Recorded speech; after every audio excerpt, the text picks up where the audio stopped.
প্রকাশ পেল তাণ্ডবের টিজার, আর এর সাথেই দর্শকদের যেন এক ঘূর্ণিঝড়ের আভাস দিয়ে গেলেন মেগা স্টার শাকিব খান। রবিবার সকালে টিজারটি প্রকাশ করেন শাকিব খান, সঙ্গে লেখেন সিনেমার ভূমিকম্প শুরু হতে চলেছে, বিশৃঙ্খলার নতুন রূপের মুখোমুখি হন। এখানে রয়েছে বহু প্রতীক্ষিত তাণ্ডবের পূর্বাভাস।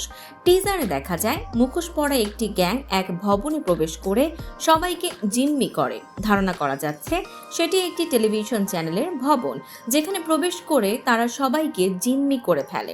এরপর আইনশৃঙ্খলা বাহিনীর সঙ্গে মুখোমুখি লড়াইও দেখা যায় সেই মুখোশধারী গ্যাংয়ের।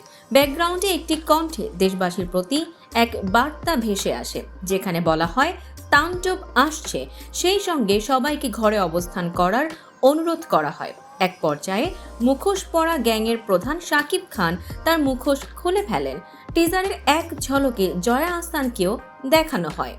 টানটান উত্তেজনা টিজারটি প্রকাশের পর থেকেই ঝড় তুলে ফেলেছে সোশ্যাল মিডিয়ায়।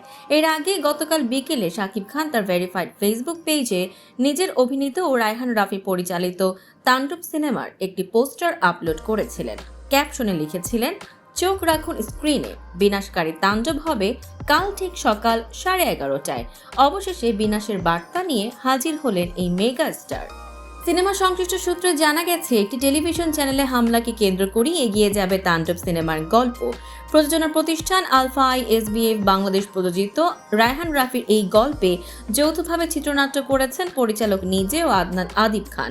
সিনেমায় বিশেষ একটি চরিত্রে অভিনয় করবেন জয়া আহসান। 40 সেকেন্ডের একটি ক্যামিও চরিত্রে দেখা যাবে অভিনেতা শরীফুল রাজকে।